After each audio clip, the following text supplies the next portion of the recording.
back to Not For Nothing Homestead. I'm Ginger, and today we're going to be pressure canning on the homestead. No, I am not trying to torture myself through heat. I actually have two reasons for doing this today. One is I had a friend who wanted to know how I did it. I told her, and then she said, I'd really like to watch you.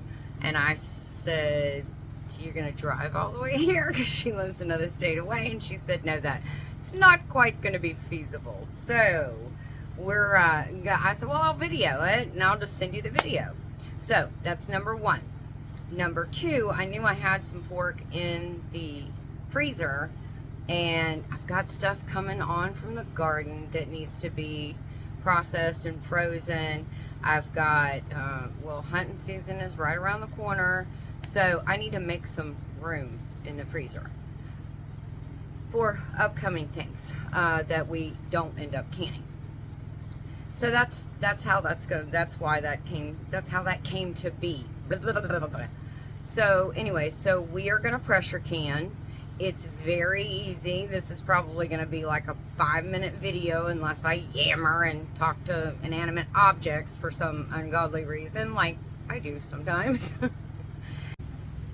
So if you find yourself in a position to where you can purchase meat in a bulk price, be it at the grocery store, if you and a neighbor decide to go in together and buy a pig or buy a cow, or you get a deer, any of those situations, don't be afraid and think, oh, I don't have room. Because if you can it, you can put it on your shelf. And it's shelf stable. So that's the great part about this. Now, while I was in pulling out the pork, I also noticed I have about 3-4 packs of chicken that I need to do. So I'm going to do the chicken tomorrow. But between these two, I'm going to free up quite a bit of space in the freezer. So I'm really happy about that. So I'm like doing double duty here in this video. So that's awesome. If you are doing chicken, if you are a seasoned canner and you haven't checked lately, the USDA has changed the headspace on raw packing chicken. It is no longer 1 inch. It is 1 1/4 inch now. So you want to make sure and keep up to date on everything with the USDA. That way you are keeping you and everyone in your family safe, and anybody that you might gift a jar to. You don't want to put anybody's health in jeopardy over a 1/4 inch headspace, or because you didn't make sure and double, triple check. So we're going to get started. I have a Presto canner. It's a 16 quart. If you know the old saying, a pint a pound the world around, for every pound you should get about a pint. So my canner holds 7 quarts. I can't remember how many pints, but I don't think I have enough pints to do, you know, to go crazy. And I won't have to do 2 loads. We'll do that way. We won't have to do 2 canner loads. I'm sure I'll get it all in one. So we're going to go ahead and get started, and I'll take you, we'll get over there and get everything set up. Okay, so we have all our tools ready. I've got my pork over here off camera. I've got my Redmond's Real Salt. I like using this. We order it in bulk. We really like it. Salt is a preference. It's not a necessity, but I do like to already have it in the meat when it's canned. I've got some white vinegar to wipe the rims. I've got 6 jars, room temperature water in the canner, and the canner is not hot and the burner is not on. We are raw packing this, so everything goes together cold. Well, not cold, but room temperature. So I've got my debubbler, my timer, my little cutting mat, my trusty little tool here that I like to cut meat with. So we're going to get started. Let me get the pork over here. So I have 2 packs of pork, and together they are not quite 6 pounds. So I did pull out 6 jars, but you always want to make sure you have more jars than what you're going to need, just in case. Wow, this pork doesn't want to come out of its package. Alright, here's 1. Well, I'll just do them one at a time. Okay, so I just take and mash them in chunks. We're just gonna chunk them up. Usually it is a little bit easier if you do this when it's a little bit frozen. Not all the way frozen, but just a little bit. Now I don't do big, huge honking pieces. You want it in chunks, like little chunks, okay? I pack as I go. That way I'm not, doing anything crazy. I don't cut it all and then pack them all. I prefer to do it this way. But you do you. I'm not going to tell you how to do things in your kitchen. So I'm going to get these packed up. And this is basically, again, just like 1-inch chunks. And getting it all in there. And I'm kind of packing down a little as I go. I do have my debubble tool. Even though we do not have any liquid going in here, you are going to want to move things around. Make sure you don't have any big gaping holes anywhere.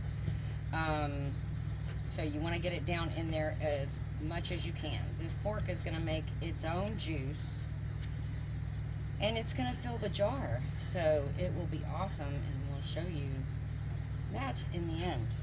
So, and again, I have vinegar to wipe the rims, so that's also why I'm not using a funnel, because I know I have to wipe those rims anyways. I do leave a little bit of the fat. If you get like a pork roast, you're probably going to want to trim a lot of that fat off, but do leave some, because there's flavor in that, and you sure don't want to waste it. But now, like this and this white grizzly, you also find this a lot on venison. That will just completely disintegrate in the canning process. So you will be completely shocked when you pull that back out and you're like, wait, where did that grizzly stuff go? Okay, so let me get my hands a little washed up here, and then we're going to check that jar. I'm going to debubble it, show you how I do all that, and then I'll pack the rest of them off camera. Okay, I forgot to show you. I've got my bands and lids as well. I forgot to show that. That was off camera. And today I'm going to be using 4 jars canning lids. I really like these. They're pretty new out there on the market. If you haven't tried them, give them a try. They stepped up, and when we had all the shortages, and they make these lids, and they are fantastic lids. Hopefully you can see that. See how thick they are? Look at that seal in there. I've not had one fail yet. Okay, so I've got this particular jar. See if I can bring it down just a little bit. Okay, so I've got this particular jar, and you can see there are some spaces in there. That is to be expected, obviously. But you're going to take your debubble tool, and you're going to go down in all those spaces. Get out whatever air pockets, adjust some of them. If you do this when the meat is frozen, there's going to be too much space in there, because you can't, a frozen piece of meat is just not pliable. So we've got this, and I may want to take one of these out and cut it just a little bit smaller. Maybe I'll just adjust it and see how it is now. Because I don't want to go, you need that 1 inch, the bottom, top one up here, put that level on your jar, and that gives you the 1 inch headspace. So we are good on our headspace. I'm going to put in half a teaspoon of Redmond's real salt. Get a paper towel here.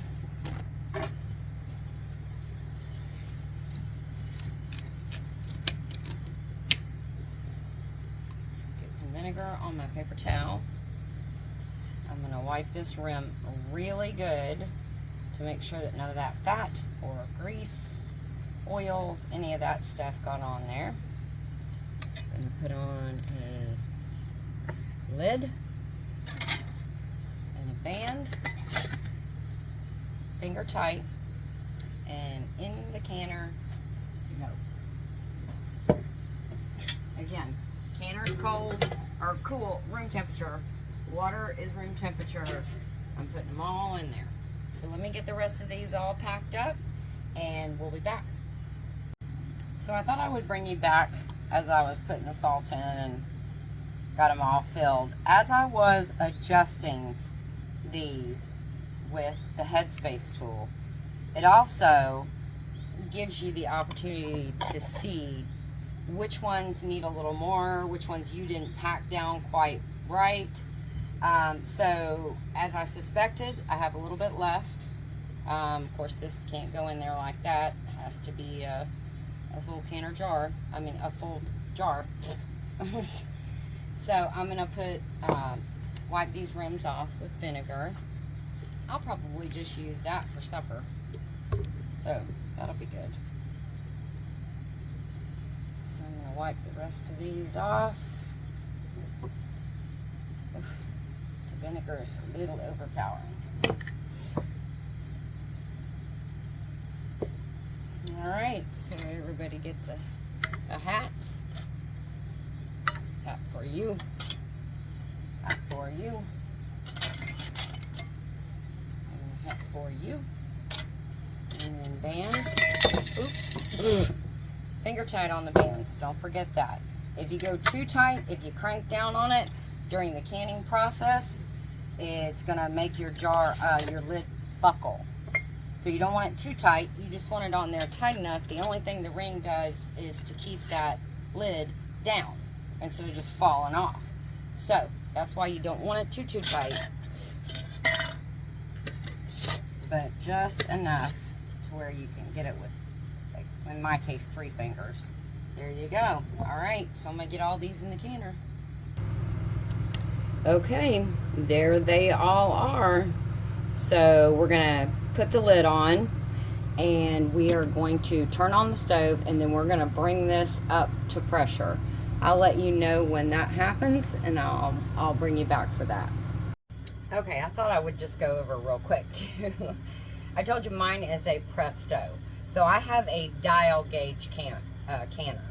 So I'm looking for, first I'm looking for a steady stream of steam to come out of this. This is called the petcock. You want a steady stream of steam out of this. Once I get that steady stream of steam, I time it for 10 minutes. What that's doing is evacuating all the air out of the canner. Then I put this little darling on there. So, and in that process, usually while this is steaming in the 10 minutes, my little popper back here will just, it'll pop right up. So that pops up. And then I put this on, and then I'm going to look at my dial, and I'm going to bring it up to, I believe it's 12. Nope, 11 pounds of pressure. So for my elevation, my altitude, excuse me, anything from 0 to 2,000 feet is 11 pounds of pressure. So I want 11 pounds of pressure. I have pint-sized jars in there. They're going to go for 75 minutes. If you were doing quart-sized jars, they would go for 90 minutes at the same, at 11 pounds of pressure, but 90 minutes for quarts. So we'll come back and I'll let you know when that starts steaming. Okay, so we're back. I wanted to show you that we have got a steady stream of steam coming out of there now. So it's kind of hard to see in the, I tried to pick a good place in the camera to pick it up, but we've got a steady stream of steam coming out. See, you can't see it at all there, but over here, when I move you over here, you can, oh, right there, you can pick it up. Okay, so our timer is about to go off in about 45 seconds, but I wanted to show you this too. This is to be expected. You get like a little spitting and sputtering. That's that thing trying to come up. Once it comes up, I think it's called a pop lock. Once that comes up, your canner is locked. It is locked down. So as soon as this timer goes off, then we're going to put, again, we're going to put the stopper on the petcock that's steaming its fanny off.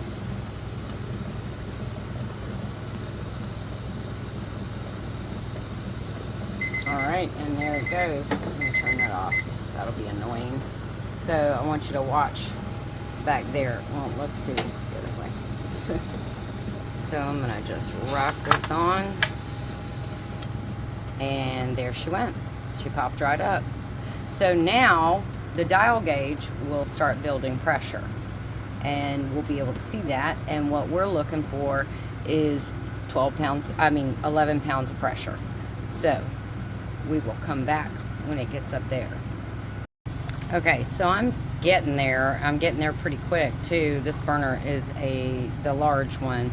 So usually when I get to about 8 or so, I start backing the flame back down.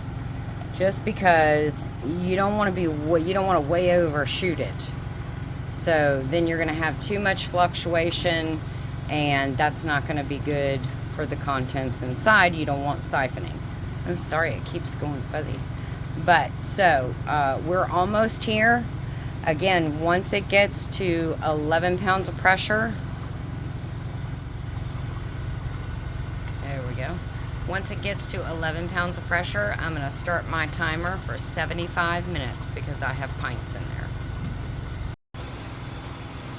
Okay, so I just wanted to let you see I am at 11, just a smidge over. So I've started my timer, and we are going to go for 75 minutes. I'm sorry, I forgot to bring you back when the timer went off. So when the timer went off, I turned the burner off, took it off of that hot burner and pulled it over here to the side to a cold burner. There's where I let it rest until the pressure completely went down. So once the pressure went completely down, then that little pop lock back there fell. So now what I'm going to do is I'm going to take the little stopper off, and if I hear hissing, I usually put it back on, but we're going to take it off and see how we are. Nope, nothing. That means we're all good inside there. So we're going to get the lid off. I'll show you how I do it. Okay, so you unlock it, pointing it away from yourself. Let some of that steam go out the other side. I lay it right back down on top of there, just slanted slightly. And I'm going to let that sit there for about 5 minutes and let some of that steam escape. Now you might hear some jars popping in the meantime. That's okay. It doesn't, I smell a little, but I can't see in there yet to make sure we didn't have any siphoning. Hopefully, fingers crossed, no siphoning. Because I did let it come down completely on its own. You don't want to rush it or do anything to speed up the cooling down process. Just let it come down. If you need to forget about it till the next day, do that. Not with an all-American canner though, because those things are tough to get off if you let them sit overnight. So let me give it about 5 minutes and we'll come back. Okay, I think we are pretty good to take that all the way off now. So let's put it here. Oh, they look good. Super good. We ended up with 5. So here is numero uno. Look at that. Pork. And it's still bubbling. So let's get these set out here.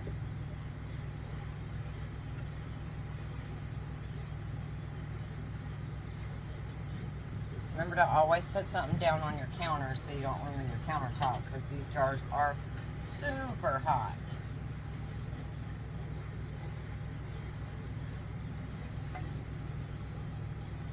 Oh, they're looking good. And I think they've all already sealed. Last one.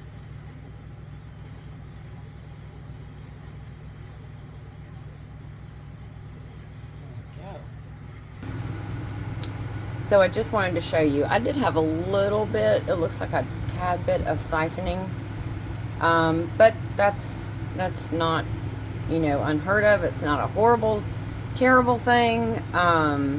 We'll make sure and check them all, check all the jars tomorrow, make sure they seal, but that might just be some of that escaping from the jar. So we'll show you what we have. Okay, so here we go. We have 5 jars, pint jars full of pork. And you can see some of them are still bubbling. So make sure you leave them on your counter. Don't mess with them. Don't play with them. Just let them sit there out of the way of anybody knocking or bumping into them for 12 to 24 hours. And then you can come back and take the bands off, wash the bands, wash the jars, and then you can label them what it is, date it, and put it on your shelf. So that wraps it up. We're all done doing our pork. We've got 5 jars to put on our shelves. Isn't that amazing for you and your family? I hope you'll try this.